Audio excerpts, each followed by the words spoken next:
and welcome to Tea and Strumpets, a Regency romance review. I'm Zoe. And I'm Kelsey. So, Kelsey, I'm excited because come this weekend, I'm going to see you in person. It's so exciting. I get to come stay at your house. Yes. So, very exciting. Yes. And listeners, we are not recording together while she's here. No, we're not. We have other things. We have bigger fish to fry than record. We sure do. We have an action-packed weekend of fun and visiting and some other exciting things that we're doing for the podcast. Yeah. And we'll share those with you when they're done. But today we are here to continue our holiday excursion in the month of December. And so with that in mind, before we jump into the book today, I have a question for you, Kelsey. Ask away. So, Kelsey, what is your experience in general with Hanukkah? My Hanukkah experience is such that I know about it. And I actually feel like there was some level of talking about it in school, like it was always addressed. Like I learned the dreidel, like I learned that. But my main experience and most recent experience has always been with food. So I remember I had a friend growing up and his family is Jewish. And so he celebrated Hanukkah and we went over there and his mom like fed me like Hanukkah food that she made especially for Hanukkah. And I was like, yeah, food. And then growing up and post-college, I had some Jewish friends. And then I had a couple of friends who were roommates at one point. They make their latkes differently. So they would have a latke party and then you would go to one latke party. And then the next guy was like, well, okay, but tomorrow is my latke party and we make them different. So y'all have to come to this one. So, but like when you go there, it's not just the friends going around making latkes. It's the whole family, you know, it's their family, it's their friends. We're just being included in it. And like you get to see how their different families do it differently. So quite fun. That is awesome and sounds like a great time. And I would so be happy to help judge that competition. So my experience with Hanukkah, I'm Jewish. You made me latkes once. I did. That's so crazy. Yeah. So I am Jewish, but I didn't grow up practicing any sort of Jewish observances. What happened around the holidays was that my dad, who was my Jewish parent, would put up one strand of blue lights in the front window every year, and he called those our Hanukkah lights. And he was super proud of being Jewish, but we just never did any sort of observances. So flash forward in my life and somehow I end up living in Israel. And for the first time in my life, I really just felt like I was accepted as a Jewish person because I was always making excuses for how I'm half Jewish, but not really Jewish because my dad is Jewish and you have to have your mom be Jewish for you to be Jewish. Yeah. And so for the first time in my life, I really felt like I was accepted for being Jewish. And I didn't have to qualify anything. Like, people were just like, yeah, like we'll teach you if these are the things you want to learn and the observances you want to do. Like it just felt like family and it was really nice. So my experience with Hanukkah is really only a few years old. It's something, my husband's also Jewish and it's a tradition that we want to continue practicing. So we celebrate in the very lightest of sense. We have a Hanukkah and we light the candles and we say the blessings because it's fun for me to have some Hebrew things to say. And that's about it. So I find myself really fascinated with being an adult and learning something new and feeling connected to an observance because that's where your heritage is. So it's exciting for me. And while I have some experience, it's not much. So listeners at home, if you have much experience, feel free. If we get some things wrong or misspeak in any way, we want to hear from you. Send us an email and let us know, and we will definitely correct it in an actually segment. Yes, go for it. As I said, my experience with Hanukkah is mostly food-based, so I am totally going into this blind. Well, we'll talk a little bit about that because I have a few history facts for us, but the book we are talking about today is called A Highlander for Hanukkah, and it's by Lori Ann Bailey, and it's in the anthology 8 Kisses, which is 8 Hanukkah stories. And this anthology came out just this year. I do have some history facts this week about Hanukkah in general for those who aren't familiar with Hanukkah. And I do want to say, even though I've kind of already caveated it, again, I'm not a religious scholar. I am not someone who grew up practicing this. I'm just a Googler here. So if I get anything wrong, let me know. So Hanukkah is an 8-day Jewish holiday which commemorates the rededication of the Holy Temple in Jerusalem at the time of the Maccabean Revolt in the 2nd century BC. And the word Hanukkah comes from the root chet, nun, and kaf, which means to dedicate, to inaugurate, to consecrate, and to educate. And so chet, nun, and kaf are 3 Hebrew letters. And Hanukkah is a holiday that celebrates the victory of the Maccabees, and it also celebrates the miracle that happened during this time, where just a day's supply of oil allowed the menorah in the rededicated temple in Jerusalem to remain lit for 8 days. So that's why Hanukkah is 8 nights. And that's a very simplistic explanation, but I think it's a good place to start. And I also discovered something interesting recently, that there actually is a distinction between the word menorah and the word Hanukkah. Now, they're very similar, but they actually have specific meanings. And in today's world, I think we use menorah pretty interchangeably. I also see Hanukkah menorah, but there actually is something called a Hanukkah and something called a menorah.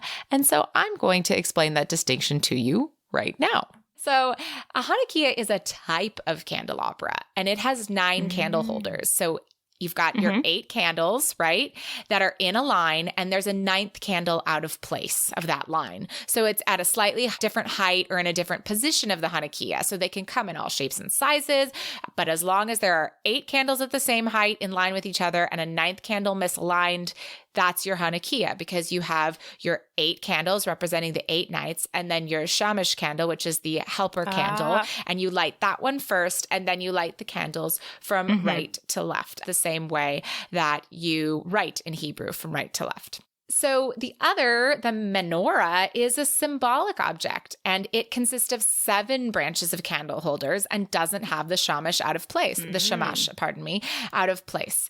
So the menorah is one of the oldest symbols in Judaism. The high priests used to light the menorah in the temple every evening. And so that is kind of the difference, right? Different number of candles and different placement and different uses. The Hanukkah is really used only for Hanukkah. So I think that that's also an interesting little tidbit. I think this is fascinating. Yeah. And then we get to a little bit more modern Hanukkah traditions. And so kind of in another allusion to the Hanukkah miracle, traditional Hanukkah foods are fried in oil, right? So you've got, of course, the latkes. Those are potato pancakes. And there's, like Kelsey alluded to, tons of different recipes out there. Everybody's got their favorite. Do you use parsnips in it? Do you not use parsnips in it? But the other thing that I didn't really know about growing up in California and also not practicing any Jewish holidays are sufganiyot. And those are jam-filled donuts. And so living in Israel, like everybody got really excited for sufganiyot, and like coming up to Hanukkah, like I just remember this one guy in my office being like, I'm going on a sufganiyot run. And then like 2 hours later, I'm going on a sufganiyot run. And I was like, okay. And basically it's just jelly donuts, like, you know, what we expect, a little bit smaller in size, but again, they're fried in oil. So that's exciting. And the other thing is that in some ways, I read that the transformation of Hanukkah into the Jewish Christmas is linked to the growth of the North American Jewry within its unique movement. So kind of in the 1920s, there were a lot of Jews immigrating to the States, and they were increasingly adding gift giving to their Hanukkah celebrations. And that's how some people started referring to it as the Jewish Christmas. And the elevation of Hanukkah to a major holiday was partly the result of Jews like kind of putting themselves to a North American society that was overwhelmingly Christian in population and symbols. So that's some people's perspective on that. And I just thought that was really interesting to think about how did Hanukkah kind of come from just this maybe not the most important of Jewish holidays to being one of the most recognized Jewish holidays in the world. That's very interesting. I love all your fun facts. And now I really want latkes. I can't make any promises this weekend. We have a lot to do. That's okay. I'm not requiring them. I just want them now. All right. We'll work on it. So today our main tropes are interfaith romance, which is something we really haven't had a look at yet. No. Not at all. Not even between Catholics and Christians. Our male hero is very disinterested in marriage for his own personal reasons. For about half the book, and then he changes his mind pretty quickly. I mean, he is really against marriage, but that doesn't last very long. No. And then there is a whirlwind romance. This book takes place on the 8 nights of Hanukkah, and it doesn't take 8 nights for them to get together. So there you go. And there is a mystery afoot. All right. The mystery afoot is what brings them together. That is true, I suppose. All right. So one thing that I really liked is that the author had an author's note at the beginning of this book.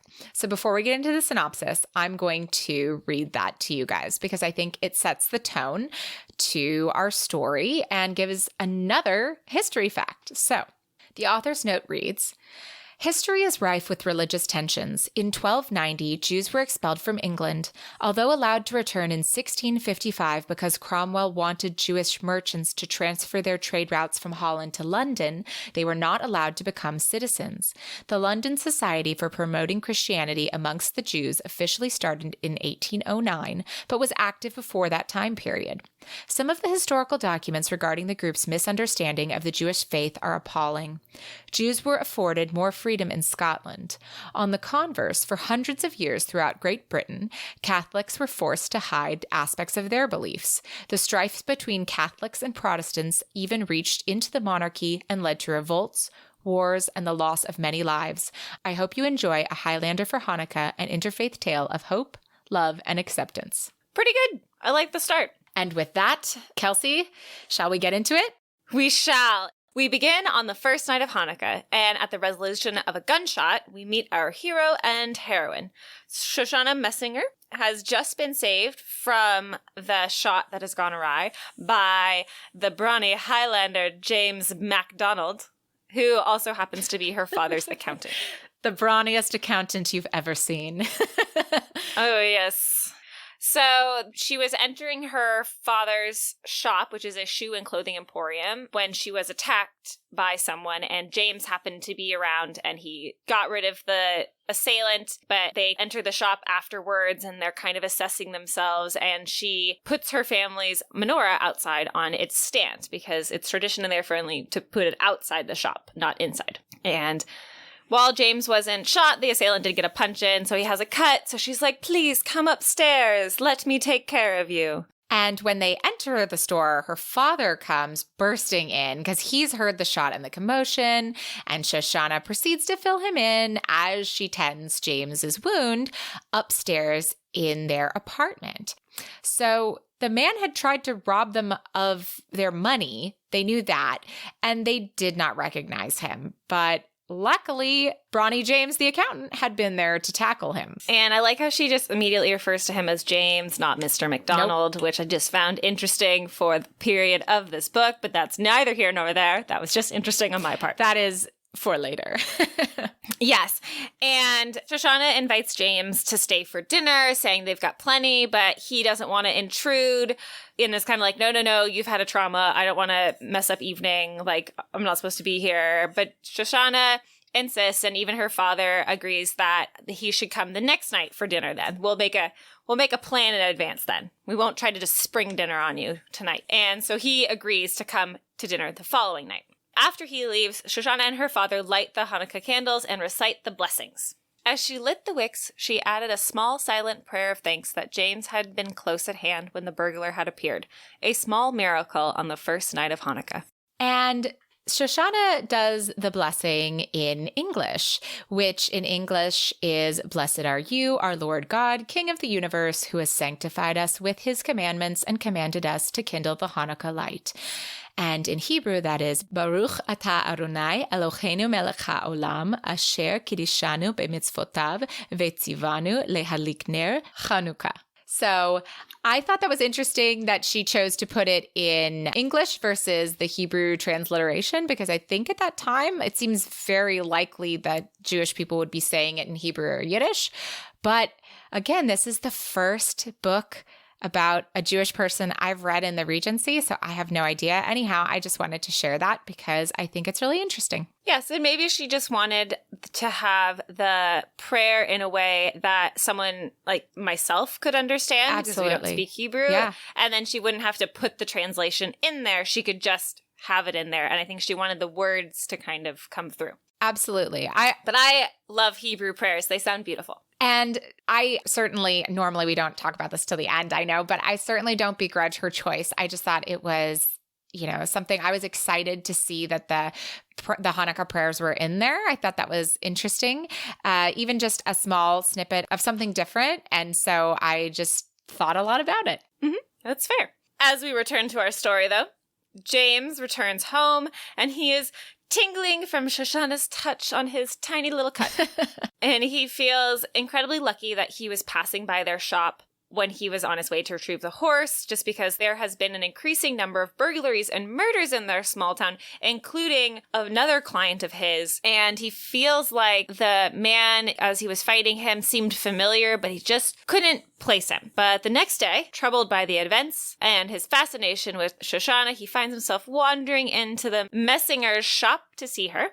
He has also brought her a gift. Some Scottish shortbread to thank you for tending his wee wound.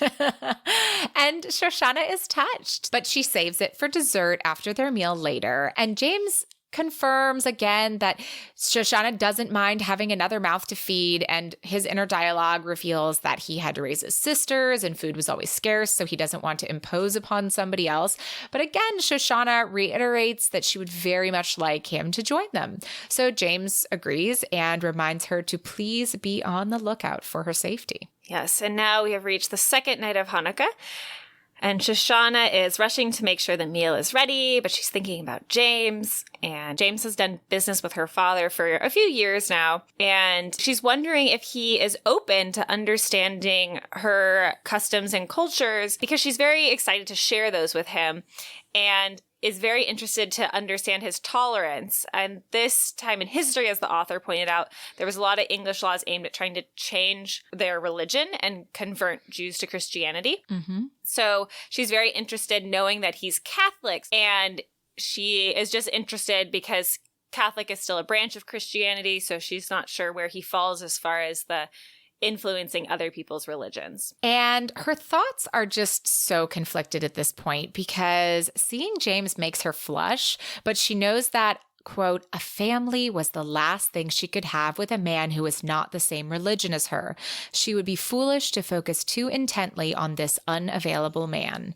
But James joins Shoshana and her father David for the lighting of the candles and the blessing, and he's very respectful. Mm-hmm. And she even puts in that he should see it when it's all lit up, because he mentions how pretty it looks. So they share the meal together, and Shoshana gets to introduce him to some of the foods of her heritage, which she's talking about as a cheese pancake, which she's like, I hear people are making them with potatoes now. So there you go.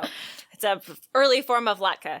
And that leads James to reminisce about his mother's salmon recipe, which he offers to bring by someday, kind of setting some future interactions in the sharing of traditions. I imagine that Scottish salmon travels well.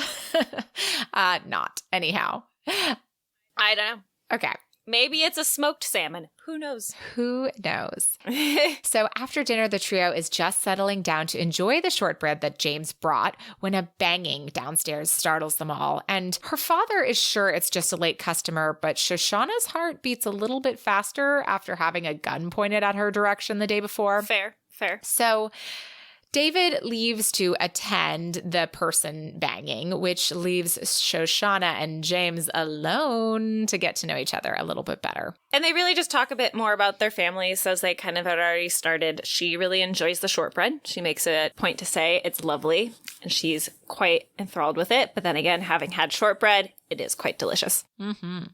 And David returns to say it must have been a child or a drunkard because no one was at the door. So the evening comes to an end and James takes his leave while also trying to find a way to see Shoshana again because there's some sparks a-brewing. And as he's leaving, David thanks James for coming, saying, quote, "It was nice to see Shoshana smile. She hadn't had much of a reason to since coming to Edinburgh. I like her smile," he said before he could censor the words. David grinned, and James couldn't help but think that the man might be encouraging a relationship with his daughter. And then we jump to the third night of Hanukkah. And James is leaving town for the day, but he's drawn over to the messinger's shop almost as if a beacon drives him there. And it's just a lovely light seeing the Hanukkah shining outside the shop, and so he paused to admire it as he continues his way home, but he doesn't stop in this time around. So that evening, Shoshana and her father are startled awake by banging on the shop doors, and once again, when they go to investigate, there's no one there, so they return to their beds, but neither sleeps well since this is the second time and nothing's really happening. And the next morning, her father receives an urgent message that one of his suppliers has had a shipment badly damaged and he needs to immediately go sort it out and see what he's willing to accept and what he's not. So he must leave Shoshana for a few days, and Shoshana is now faced with some nights alone with all the craziness, which is crazy for a father to do. I mean, I get it, but I think it's crazy. Yeah.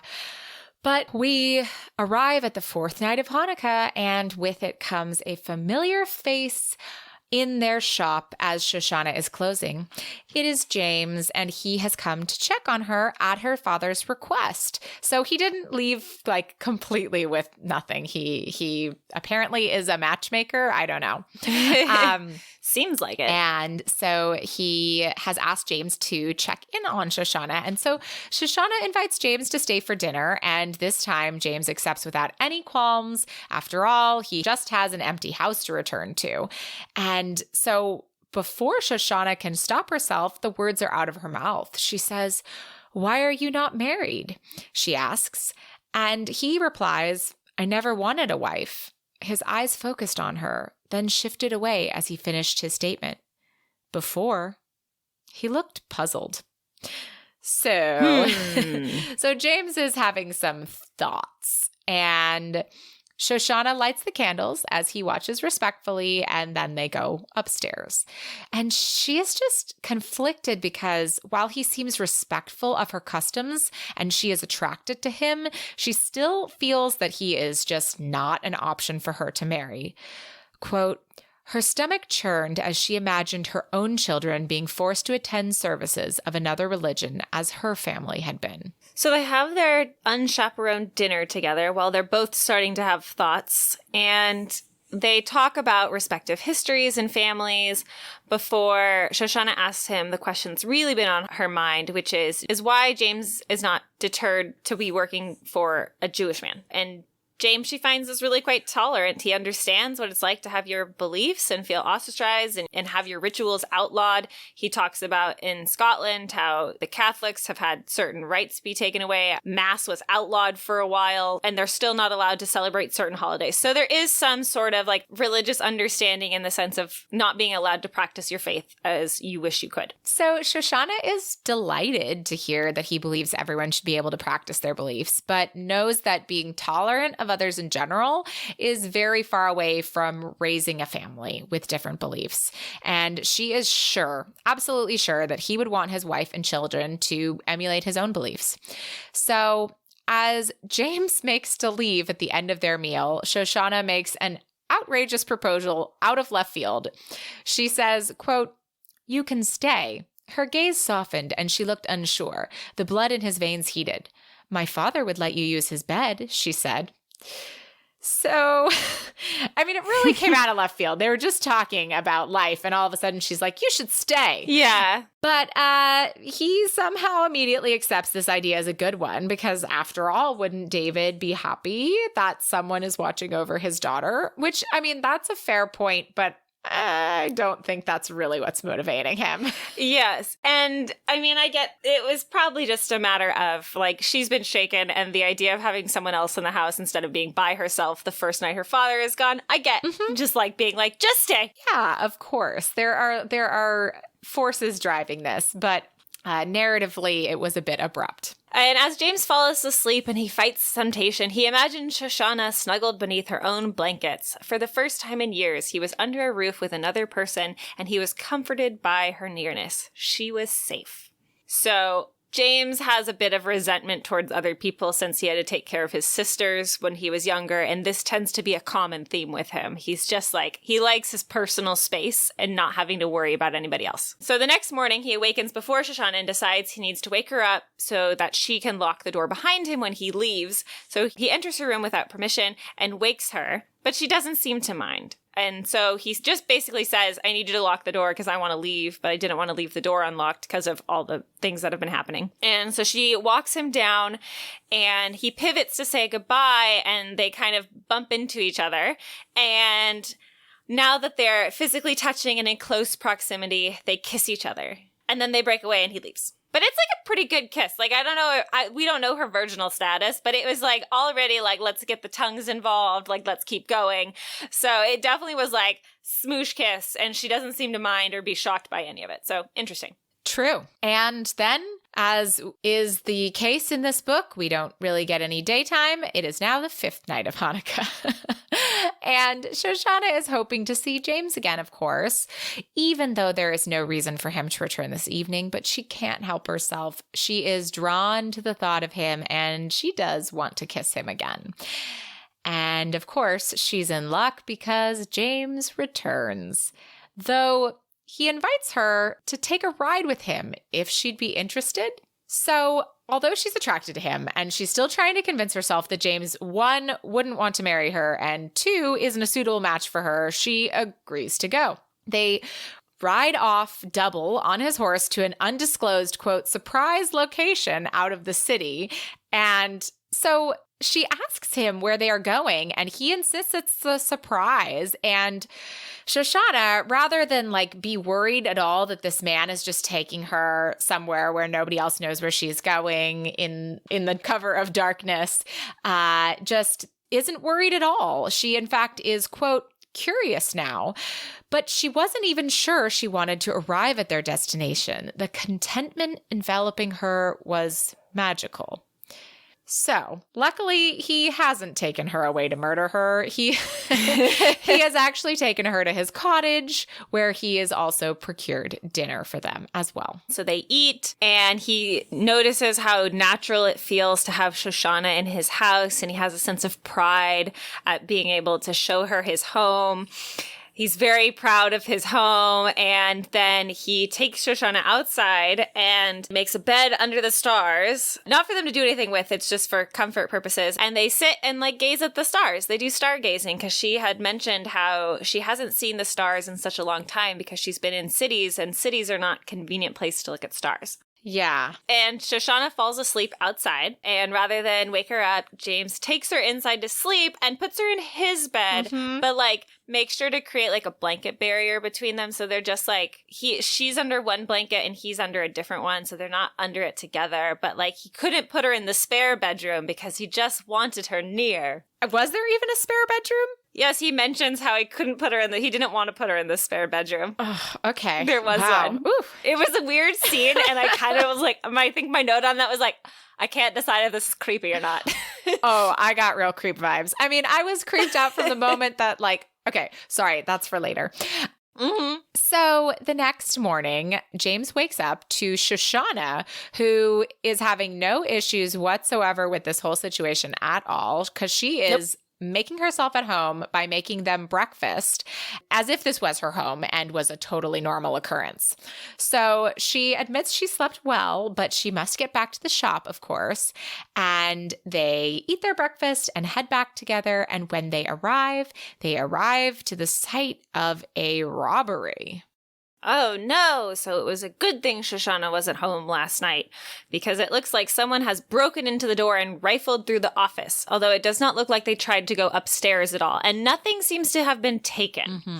But definitely a very surprising thing to come home to. Yes. And so after they clean the shop up, we get to evening of the 6th night of Hanukkah. And luckily, her grandmother's menorah, which had been outside while had been knocked over, was undamaged. When the sun sets, Shoshana starts to feel unsettled and is missing James, because now she's just totally used to his presence, because it's been, 5 nights of seeing him. Actually, she didn't even see him on the second night. It's been 4 nights of seeing him. And settling into a chair, she watched the door as she remembered the kiss she and James had shared this morning and the events of the previous evening. He was everything she'd ever dreamed a man could be: considerate, attentive, and generous. If only he were Jewish. But still, their embrace had reached into her bones and told her he was what she needed. Her life wouldn't be complete without him in it. As she touched her lips, her body sprang to life with the desire to be in his arms, to be loved by James. And when he does arrive, they embrace. And he says something kind of perfect for her. And he says it with a little bit of a Scottish inflection here, which I'm going to take out in my retelling of it. But he says, "The menorah looks lovely. I'm glad you had your faith to keep you company until I could arrive. I would have been here sooner, but I couldn't get away." It was the perfect thing to say. His words were an acknowledgement that her religion was something to be respected and that he cared that she had her beliefs to lean on. And with that wondrous, perfect thing to say, Shoshana can't help but kiss him. And she also can't help but ask him if he ever were to take a wife, would she have to be the same religion as him? Oh, yeah, she just jumps into that question. Yes, like, kiss. Okay, hey, could you marry a Jewish lady? Yeah, basically. And James says his wife doesn't have to be the same religion as him. And then she follows it up with the nice one of, "You want kids?" Very forthright, this lady. And so James had never thought about children. He'd spent so long taking care of his sisters, and he really didn't want that responsibility. And so Shoshana, immediately has a woe is me moment and immediately misinterprets his reply and thanks him for his help and asks him to leave so she can nurse her broken heart. While she wants him, she feels like their differences are too great. But of course, she has jumped to conclusions and misunderstood James, who was just struggling with what these very serious questions she just sprung on him. And so he's kind of thinking through them, because his thought process has changed just from even a few days ago, where even a few days ago he wouldn't have considered taking a wife, but now he's considering that. So then on top of that, now he needs to consider kids. And he even says to her, "If I asked, would you be willing to be my wife?" And she replies that she would like that, but they need to discuss the kids and how they're going to raise them, which very modern. I think that's absolutely appropriate. I agree. I think now was the time to ask that question. But, I guess she opened up the conversation. So she wants to know even more so, could they raise them with her beliefs if they had children? And he replies very progressively with yes, as long as they can also know his religion and choose which one they'd like to practice when they're older. And so she kisses him, and James asks her again to marry him for real this time, and she says yes. Yeah. And then they go upstairs, and we have encounter number 1. Now that they have agreed to be married, the clothes are off. Clothes come off. We just jumped. There was literally no, leading up to it. It was just and we say yes, and we kiss, and then we go to bed. They didn't even have dinner. They literally just went straight to her bedroom. I think they might eat afterwards. I can't remember. But hey, I guess if that's what you got on your mind, go for it. So fair. We'll talk more about the encounter later. But at the end, everything ends up being, quote, amazing. Mm-hmm. And we return to our story again on the 7th night of Hanukkah, which is also the start of Shabbat. And I thought that was really interesting that the author decided to kind of have a little bit of the Shabbat traditions as well in there. I think that's interesting. And so Shabbat is that sundown on Friday night into sundown on Saturday night of every week. And there are a few rituals and traditions that are involved with, depending on your level of practice of Judaism, there are different traditions that people do for Shabbat. Mm-hmm. And so James joins Shoshana in the Kiddush and other Shabbat rituals with the challah and washing the hands. And he mentions that he has to work on the Sabbath. Will that bother her? And she said she doesn't mind as long as he is respectful of the obligations of her customs. Mm-hmm. And they spend the rest of the evening discussing their future and part the next morning with a kiss. Yep, that's it. That's night 7. And finally, we have arrived at the 8th night of Hanukkah. Woo! But as Shoshana, she's waiting for James, and as she goes to light the Hanukkah, something heavy crashes into her back, and a hand swipes over her face, and she doesn't know who her attacker is, but he smells very heavily of spirits and sweats, and he shoves her inside and demands to know where her father is, and he starts holding her at gunpoint. She recognizes him as the previous man who held a gun to her. And he asks for the books. And when she says they're not here, he's like, okay, well, then I'll take the money. And so she tries to say that she can take him to her father and he can get all that, but he doesn't take the bait. He just insists that she get the money. So she takes him upstairs because she's no dummy and she knows that she can't beat a gun in this fight. So she goes upstairs and she offers him a bottle of rum while she's retrieving the money in the hopes that it'll like give her A, a little time to think, and B, kind of maybe pull him off his game a little bit. And so she's in her father's room getting the money and also searching for something to use as a weapon. And meanwhile, James arrives and he realizes something is amiss because he sees that the menorah is not lit. So he stealthily creeps up the stairs and he overhears the robber and Shoshana. And as he peers into the room, he realizes, by Jove, he does know who this man is. It's a very weak connection that he couldn't remember earlier, but he did mention briefly, but it doesn't really matter. But the robber's motivation is that he borrowed some money from Messinger, most likely, and he'd come to erase the debt the only way he could afford to, with threats, intimidation, violence, and perhaps even murder. Since another client of his, who was also a moneylender, ended up murdered as well as his whole family. So we know this guy means business. And the villain catches sight of James, and then they both reach for the gun, which has been left on the table, and they fight, and Lan yells a punch, and eventually the guy yells, I yield. Unfortunately, Shoshana runs to make sure James is okay, and that allows the robber to pick up the gun, and so then he threatens to shoot James if Shoshana doesn't go back and get that money, damn it. Whew. So she goes back to her father's room, but in the process, she grabs the empty rum bottle and throws it across the room. So then he's turning to the shattering glass because his mind, he was fixed on James then. So then the glass shatters and then she grabs a pot of boiling water or a boiling something and throws it on him.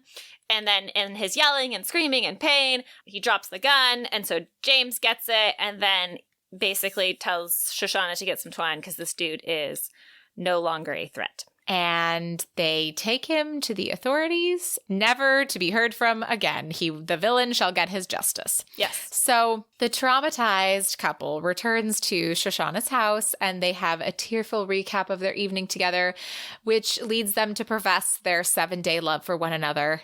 And they were just about to retire upstairs when James realizes that the menorah still needs to be lit. And it reads, Wait, he stopped and spun her around to face him. What? You were forgetting something. She tried to remember, but honestly, all that mattered was that he was here with her. The menorah. I need to see all the wicks lit. I want to celebrate your people's miracle and my own. And what miracle is that? She smiled. Finding you. And then it ends. It sure does. But we have a lot to talk about, don't we? We do. Absolutely. So shall we adjourn to the parlor? We shall.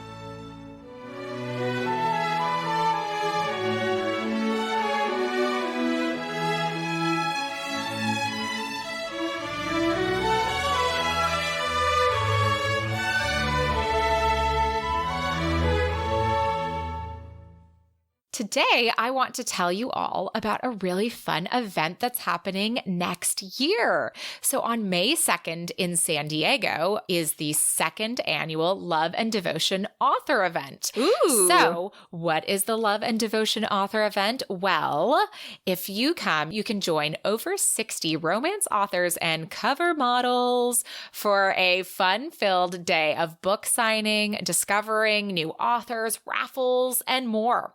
So you can buy tickets. They are on sale now, and it does include an option for a VIP ticket, which has an extra hour of author access before the event starts, a VIP swag bag full of cool stuff, and lunch with the authors and models. Plus, there are also some great Christmas special packages available right now. So if you've got a friend or you want to treat yourself, it's a great time to pick up a ticket. And tickets range from $15 to $60. So there are options for all types of budgets. And the icing on the cake is that I'm going to be there. So yay! I don't know if I'm going to be, but yay, Zoe! Yeah. So if you are attending, let me know because I would love to do a meetup afterwards and get drinks and talk romance. So to find out more and to get your tickets, head on over to bit.ly devotion event, which we will also put in our show notes. There are also lots of new shows on the Frolic Podcast Network. Shows like The Mermaid Podcast, This Lesbian Shit is Intense, and Deadline City. To learn more about these awesome podcasts and other great shows on our network, head on over to frolic.media/podcasts. And if you've got a book recommendation, we would love to hear from you. And this week we have a little bit of a special ask as well. If you've got a book you're really looking forward to in 2020, we want to hear about it because we've got a special episode planned to kick off our year. So if you've got a 2020 historical romance that you can't wait for, let us know. You can let us know at romancepod@gmail.com. And again, that's romancepod@gmail.com. That's our email address. And you can also visit our website, romancepod.com, if you'd like to see any of our blog posts. And you can also sign up for our mailing list. We are also on Instagram and Facebook and Pinterest now. Woo. At T as in Tom, N as in Nancy Strumpets. And you can also search us on YouTube, and we're on Twitter at the first handle. Yeah, we're pretty much everywhere you maybe want to be. So check us out. And finally, rate, review, and subscribe. You can find us anywhere you download podcasts, and we so appreciate your support.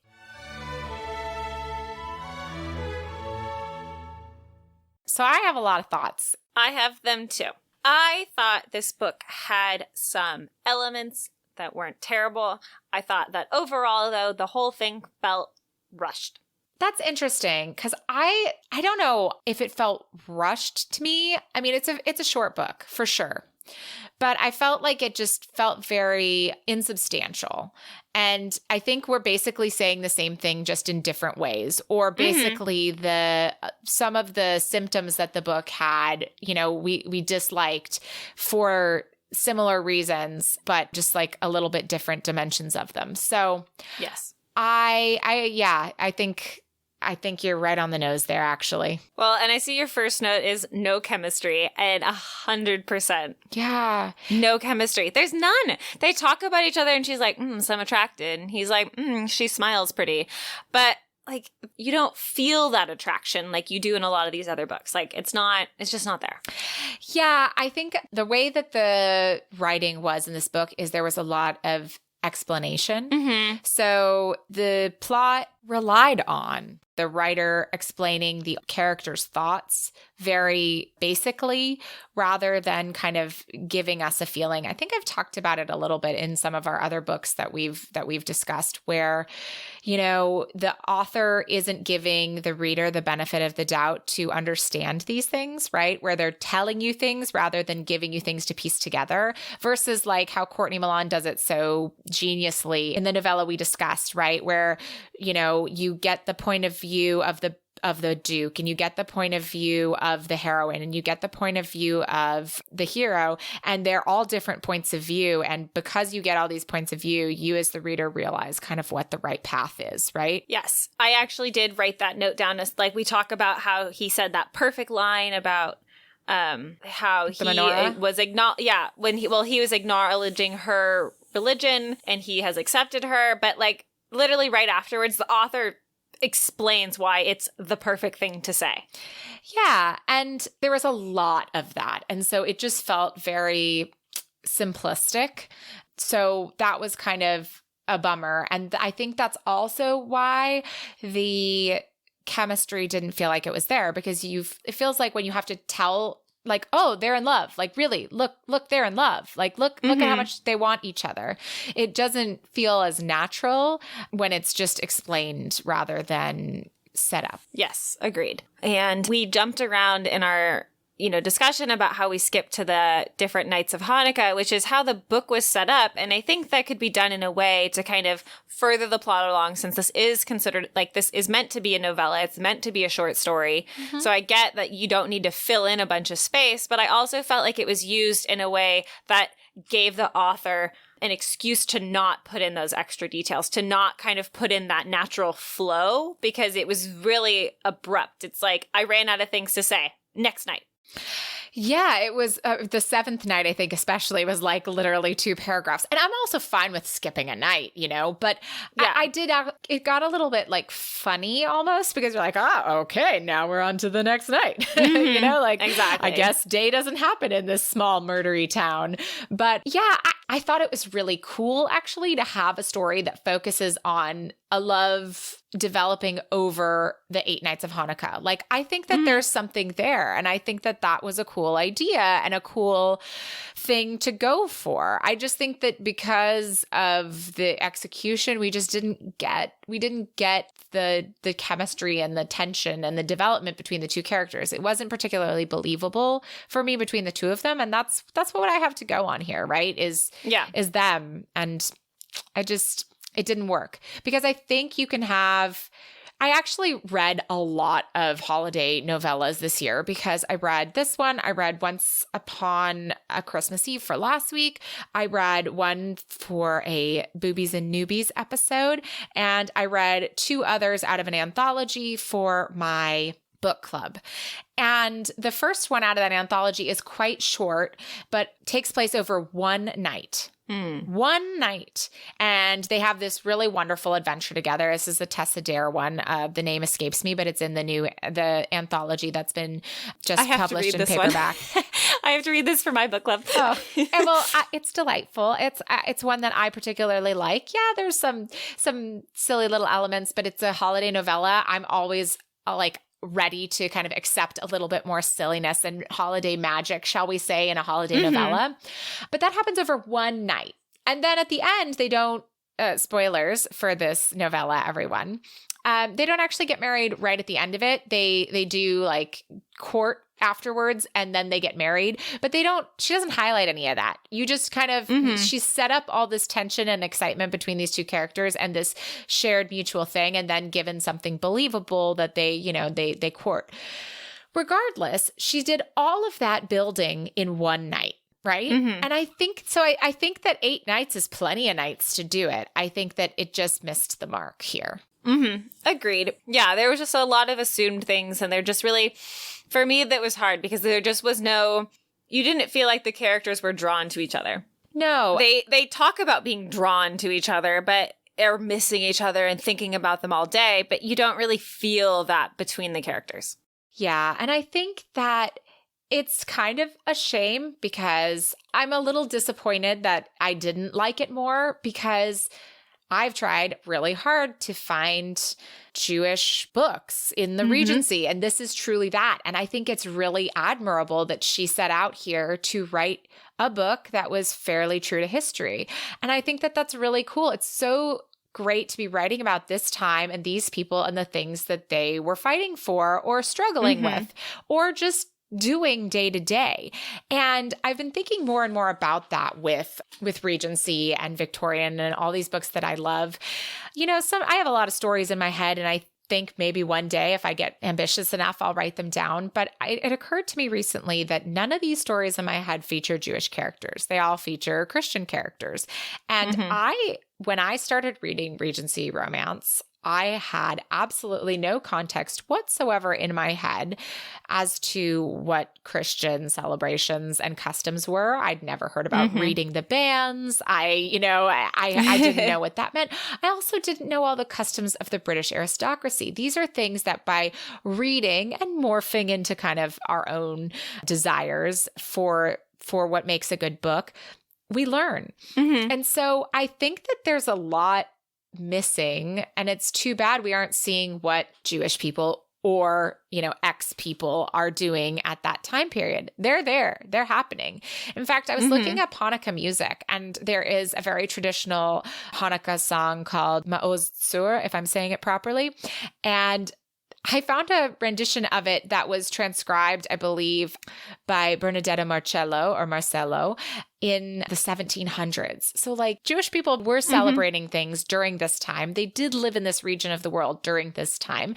And so I want to see more books written about it. And I think it would be really interesting. Yes, absolutely. And I think that oftentimes, especially in this kind of literature, you overlook the part that Jewish citizens really played in the society, in Italian culture where it's very Catholic. Jews were an essential part of the city because they were not restricted by Catholic dictates about money lending. And, the world functions on people lending money, 100%. They played an instrumental part because they were allowed to lend money, and big cities need people to lend money and move money around. That's just a fact. Yeah. But you have, I can't remember, usury laws, which are built on Catholic dictates, stopped Catholics from practicing money lending. And then later on, they kind of witched around. But Jewish people had big hands in society all over the place. And it was really cool for me to see things that I had even just an inkling of knowledge about, right? I was like, oh, Shabbat traditions. Oh, they're doing this, they're doing that. And oh, they're going to light the menorah and say the prayer. That's cool. And oh, they're talking about the fact that she doesn't do things on Shabbat. She's observant. And I found that really interesting. I am not a deeply religious person. I think that's pretty obvious. I've pretty much said that before. But I just think it's cool to see other people doing those things in books. You don't see it anywhere else. And I respect her for writing it and wanting to put something out there to show that. I think that that's important.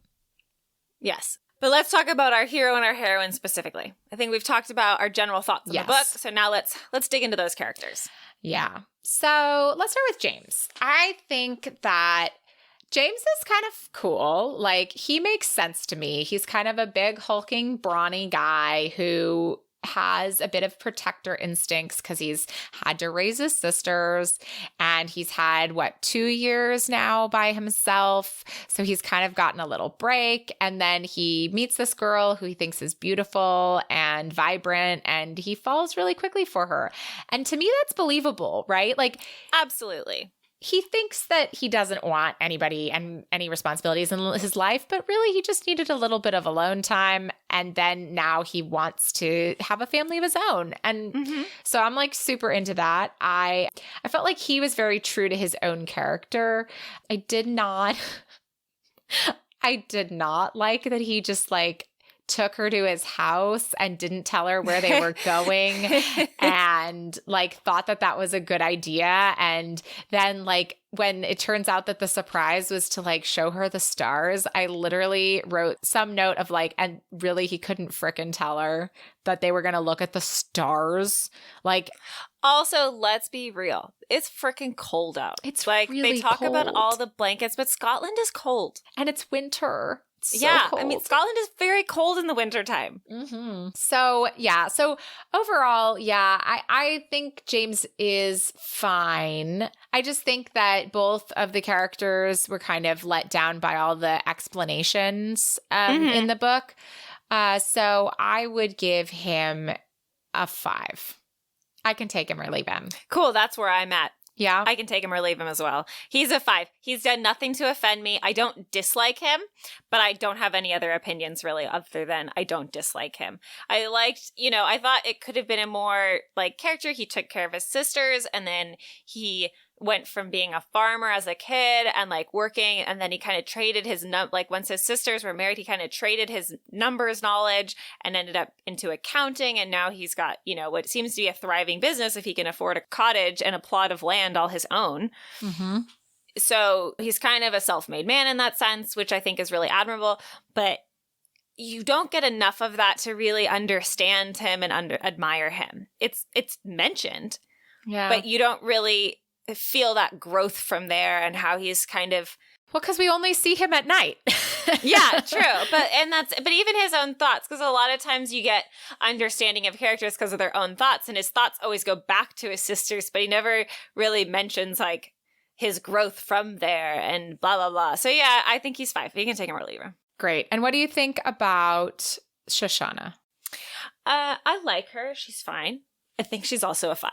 Like I really admire her sticking to like her faith and that being like a really important part, and her faith and her customs and her traditions. But I don't like, she had the conviction, but at the same time, I think she lacked the conviction. Does that make sense? Yes. I judge her a little more harshly than you. So I feel like while James was true to his character, I feel like Shoshana was a little bit all over the place. I feel like she was very quick to jump to conclusions when she had no reason to. Like, she just immediately is like, I can't marry him, like, because he wouldn't want me. And I mean, in a way, like, the marriage thing is her strongest argument, because it's like she is raised in a world where interfaith marriages don't happen probably very often at all.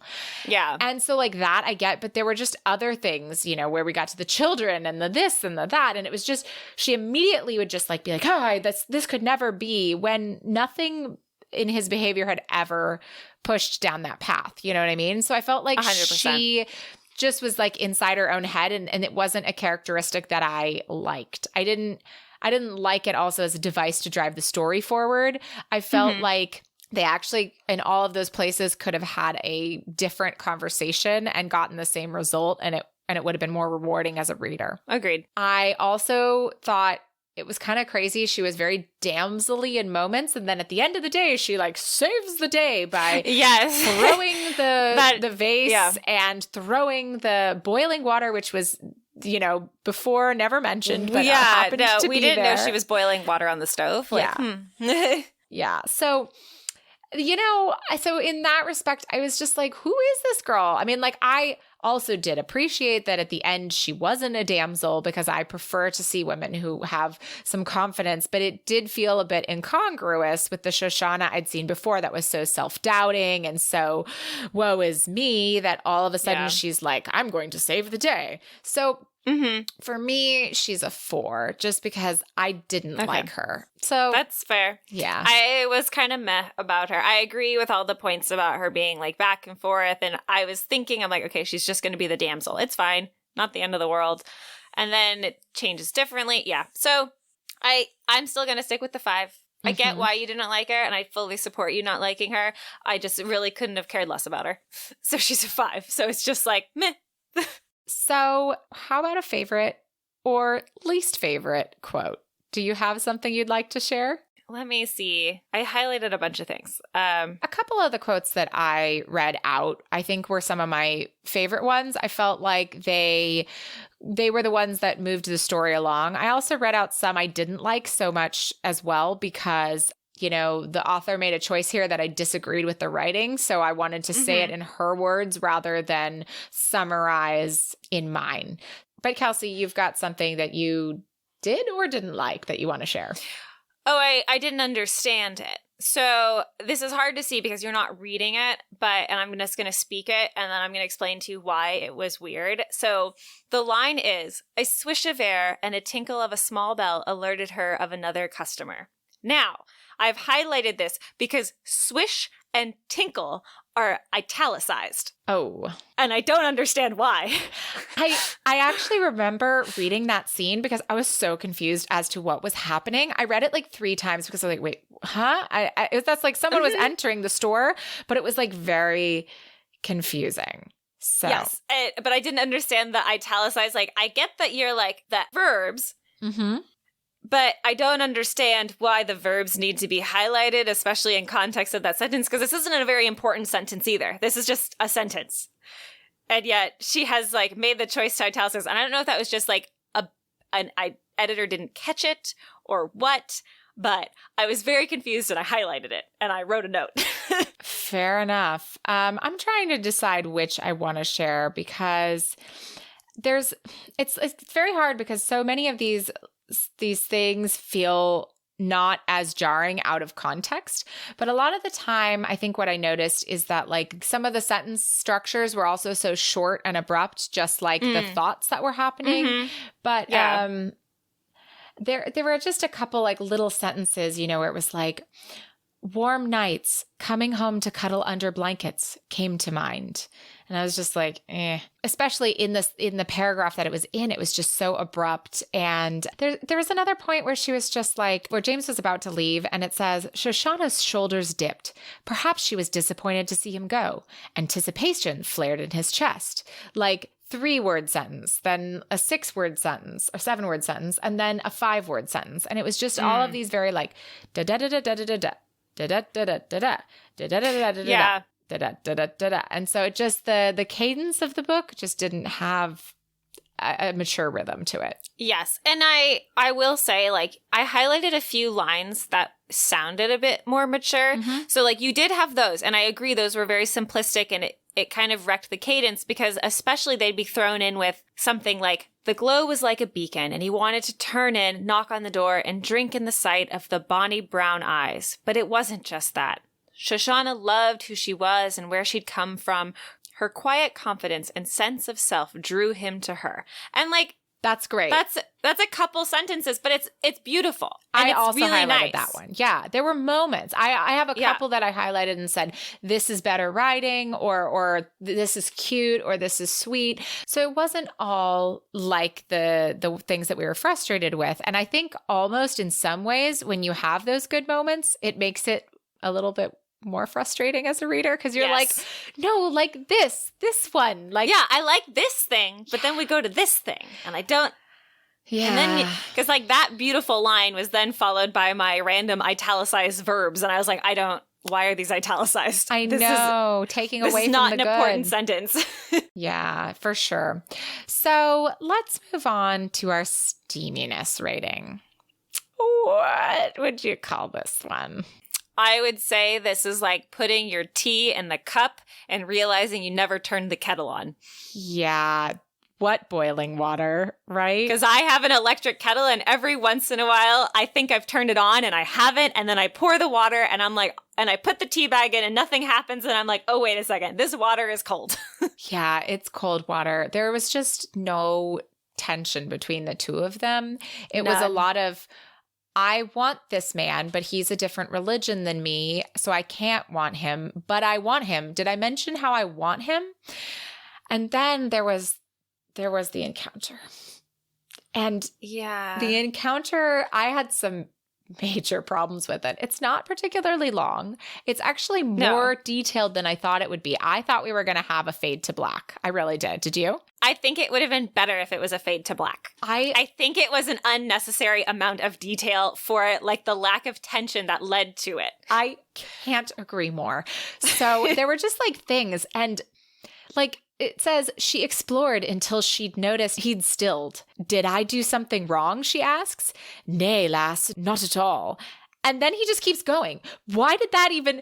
Why did it happen? Why did he still? I wondered why he stilled, and I'm like, she's touching his his leg or something, and he stilled, and it's like, and then oh no, and then it goes into I was almost uncomfortable with like the descriptor, like as it went forward, I was a bit uncomfortable. I was like, and luckily this is over. No, we're done. I'm gonna read it. I'm sorry, everybody, but I think that this is important. Okay.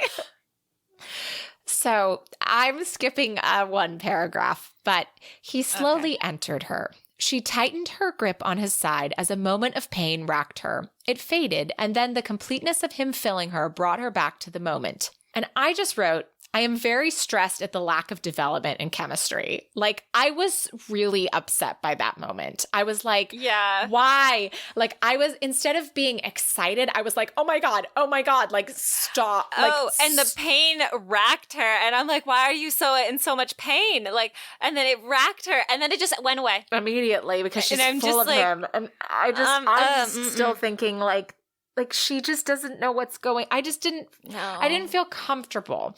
And I don't think that the author did anything malicious in this scene. I just think that she let herself down because they didn't actually have any tension up to this point. Agreed. And the thing is, the reason why you can have like graphic sex scenes in these romance novels and why they work and why you like them is because you feel with the characters and you want to get that completion. Mm-hmm. You know, you want to like be with them in that moment to that coupling of that relationship. But in this, like there was just you didn't feel the characters building towards each other. So it wasn't like this crescendo moment. It was like they sprinted across the line really fast, you know? Yeah, a few quick thrusts. And again, you get to the end of their coupling and he has to tell us how amazing it was by literally saying that was amazing. And then she agrees. And my note there is, I don't, because I really was just stressed. And I just was like, I was bummed because I wanted it to be better. But I agree with you. I think in this case, if they had faded to black and woken up the next morning together, I would have found it a little bit sweeter. Yes, because agreed. I didn't think I was ready for it. I would have kind of laughed it off a little bit the same way as I would have when they brought the villain back. Yeah. Well, how they ended that scene. How they just were like, and they took him to the magistrates and he was locked up forever. Yeah. And that was it. The line is, the authorities assured them that Gordon would never again see the light of day. And it was like, okay, there's that boat and over there. And I feel like that's how I would have felt if we'd had the fade to black scenes. So yes. Okay. Feminist recap. How do we feel about that? I'm still so thankful and happy that someone took the time to write about a Jewish person in the Regency falling in love. Mm-hmm. Even though it's interfaith, I think that that's really actually a cool aspect with the fact that he had witnessed some of the same strife that she had in his own religion, and he's a Highlander. We love that, right?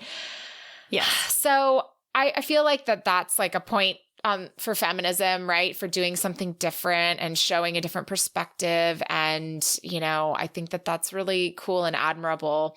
I don't think that the character is particularly, the character just is all over the place. So I kind of feel like she's neutral. I would say neutral too. But I feel like the sex scene kind of sucks and isn't. But I don't think that has any bearing on the feminism. I think it was consenting sex. And I think that I found it unnecessary of a scene. It didn't read well, but it wasn't bad. Yeah. And and her characters, I like that she addresses the things like, okay, how do you feel about marrying someone? How do you feel about marrying outside the faith? How do you want to raise your kids? I think all those are very good things.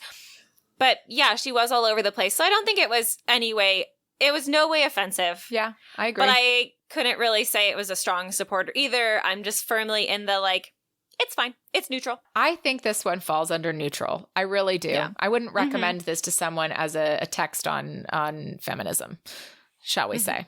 There you go. So finally, we have come to our final book rating. Okay. I'm going to give it like a 3.5. All right. Care to extrapolate? Yeah, because I wanted to like it, and I really want to give it like a solid 5. But I'm not going to lie. I got like through night 2, and I was like, thank God Zoe told me this was short, because I don't know if I could finish it otherwise. Yeah. I want to finish it. I want to support it. I'm all for it. I loved the tidbits I learned from it. Mm-hmm. Like, I liked because there were some little history things I didn't even know, you know? Yeah. And, like, I thought that was really good. I loved the author's note at the beginning and just explaining it. I'm all for it. I liked the premise of it, but overall, the execution just really left me wanting something more. I really agree. I would give this one a slightly higher, just because my excitement that someone is going and doing something that other people haven't done yet, really, and trying to and trying to do that. And I think that, you know, she set out to write a novella about a Jewish person in the Regency, and that's, again, admirable. So for me, it's a 4.5. Okay. I think it's not, I couldn't take it or leave it. I want to leave this one. I wish this was like a writing prompt.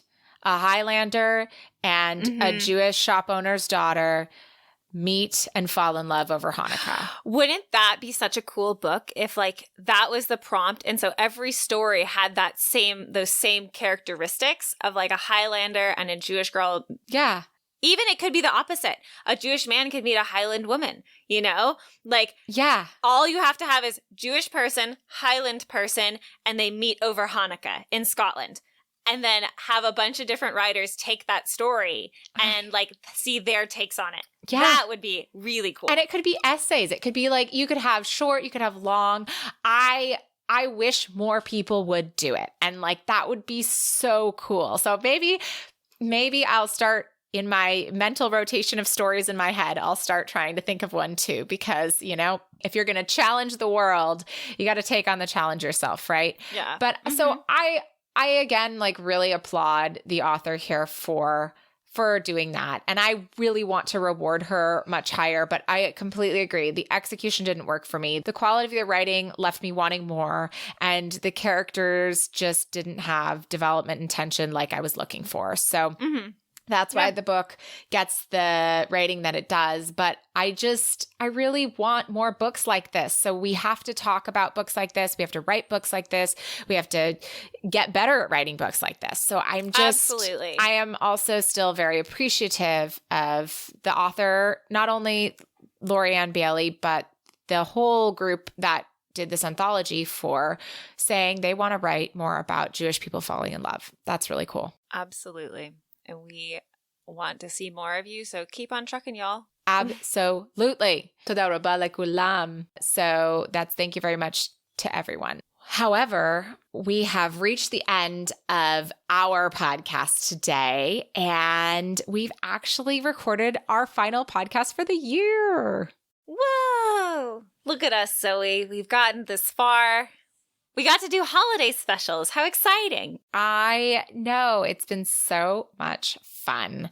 And we can't wait to keep doing more, but we're taking a short break over the holidays because that's a busy time, everybody. It's way too busy. Way too busy. And our next episode will be coming at you guys on January 2nd. So right after the new year, starting 2020 off with a bang. And I don't get to ask you what we're reading next time, Kelsey, because we're not. No.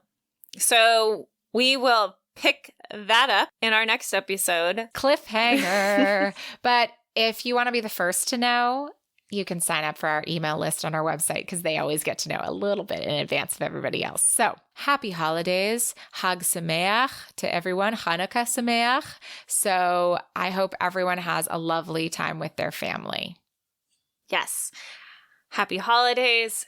Enjoy this new year and this rebirth into a new decade. Woo!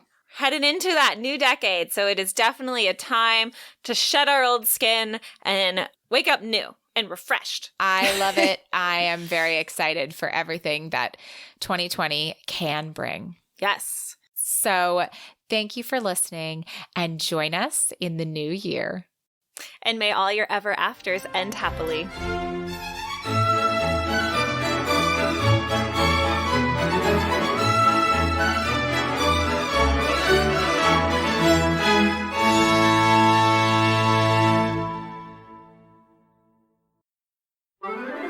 Tea and Strumpets is part of the Frolic Podcast Network.